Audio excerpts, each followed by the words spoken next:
Le Niger se prépare à la présidentielle de 2021.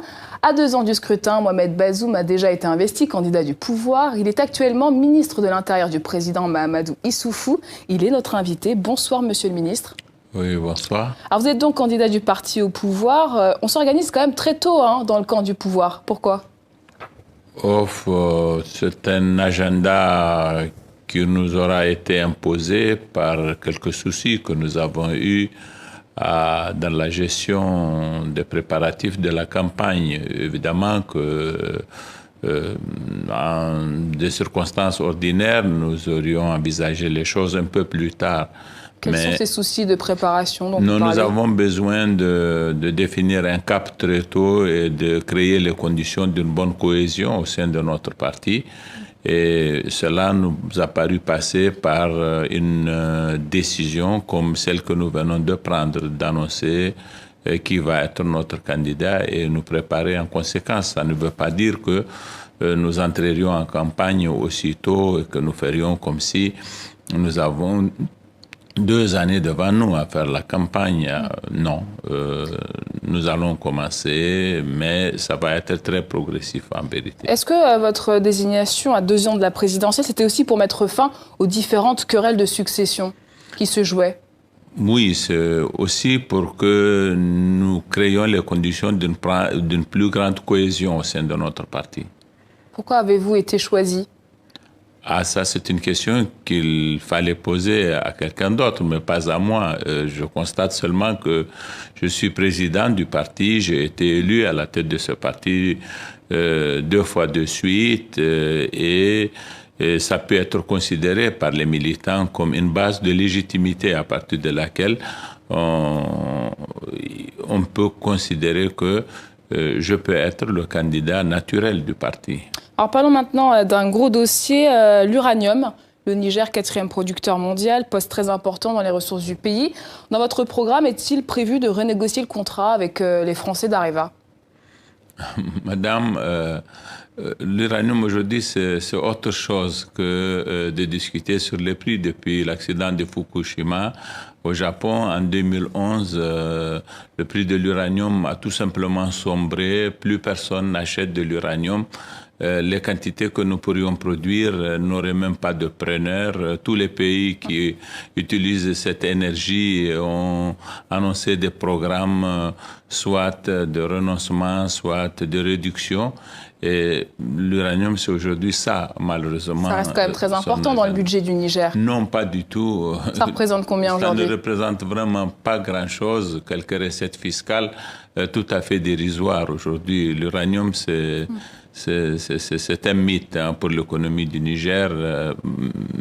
Depuis 2011, plus qu'avant, et même auparavant, ce n'était pas un poste aussi important qu'on l'aurait cru. En tout cas, beaucoup dénoncent les prix de vente qui sont bien trop bas par rapport à d'autres pays producteurs d'uranium. C'est une réalité, ça ? Est-ce que vous allez y remédier ? Non, malheureusement, ce n'est pas vrai. C'est fini, ça.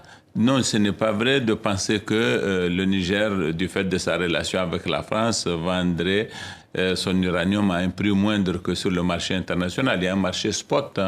Il était loisible au Niger de le vendre sur le marché spot, sauf que l'uranium, ce n'est pas du riz, ce n'est pas ce genre de choses qu'on peut vendre sur le marché parce qu'il y aurait des acquéreurs. Les acquéreurs sont rares et nous avons une politique d'établissement de prix à terme avec Areva qui enlève sa part, mais qui enlève aussi la part du Niger. Mais la part du Niger, c'est 30% de la production. Il était loisible au Niger de la vendre à qui veut l'acheter. Alors si je comprends bien, l'uranium n'est plus une priorité pour le Niger. Non, l'uranium n'est pas déterminant dans l'économie du Niger et nous n'envisageons pas l'avenir de l'économie de notre pays à partir du prix de l'uranium. Une dernière question tout de même à ce sujet. Plusieurs enquêtes, dont celle de Mediapart, abordent les conséquences désastreuses de l'extraction de l'uranium sur les populations de la région d'Arlit notamment. Comment vous réglerez cette situation si vous devenez président ?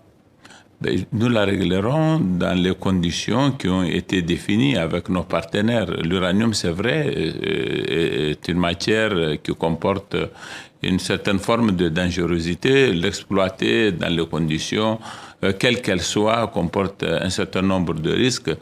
des mesures sont prises pour prévenir les dangers en question. Aujourd'hui, nous sommes à la fin de l'exploitation d'une mine, qui est la mine de Cominac. On va envisager sa fermeture et il y a un cahier des charges à cet effet qui va être respecté par nos partenaires dans l'exploitation de ce produit-là. Alors, autre défi pour le Niger, la lutte contre le terrorisme. La situation sécuritaire se dégrade au Mali, au Burkina Faso, je le disais tout à l'heure. Maintenant, le conflit se communautarise. Est-ce que demain, le Niger ne sera pas le foyer de tension, le prochain foyer de tension? Non, s'il devait être un foyer de tension, il l'aurait déjà été, parce que c'est depuis 2012 qu'à notre frontière très proche, au Mali, ces événements se passent sans qu'ils aient pu déteindre sur le Niger. Nous avons une forme de gouvernance qui nous met à l'abri des risques de ce genre-là. Je ne vois pas comment il peut être possible que de ce qui se passe au Mali et qui nous atteint parfois, ou de ce qui peut se passer au Burkina et qui peut nous atteindre, il peut y avoir des risques de conflits intercommunautaires. Non, ça ne me paraît pas envisageable. Et comment enrayer cette vague ? Au Mali et au Burkina, il faut promouvoir une gouvernance qui prévienne ce genre de situation. Il faut régler les cas qui se posent déjà. Il faut affirmer l'autorité de l'État.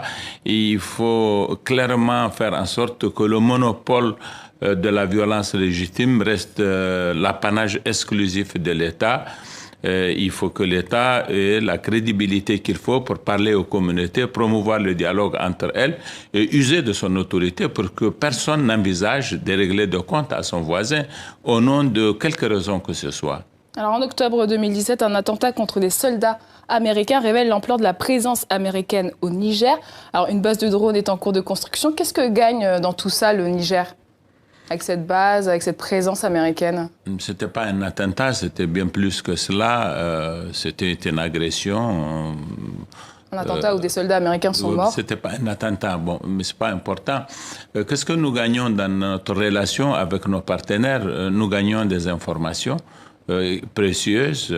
Si nous vivons en paix aujourd'hui encore, malgré le fait que nous ayons un foyer de guerre au Nigeria, à notre frontière, malgré la situation au Mali, malgré la situation en Libye. C'est ça la réalité du Niger. Si aujourd'hui encore nous tenons que nous sommes en paix, c'est aussi en partie dû à la coopération que nous entretenons avec nos partenaires.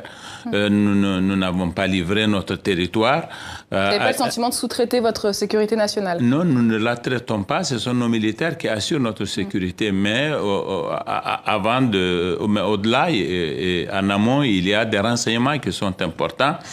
Et puis, nous avons aussi beaucoup d'autres avantages en termes d'acquisition de moyens. Dans le cadre de cette coopération, justement, il n'y a personne qui se soucie de notre sécurité plus que nous. Et lorsque nous engageons des formes de coopération avec nos partenaires et que le résultat est celui dont nous justifions aujourd'hui, nous ne sommes pas prêts à ce qu'on nous donne des leçons très facilement, parce que tout simplement, il est plus aisé de faire des critiques de ce genre que de penser aux problèmes auxquels nous sommes confrontés. Ce sera le mot de la fin de notre interview. Merci beaucoup Mohamed Bazoum, candidat à la présidentielle au Niger. Merci d'avoir répondu à nos questions. Je vous en prie.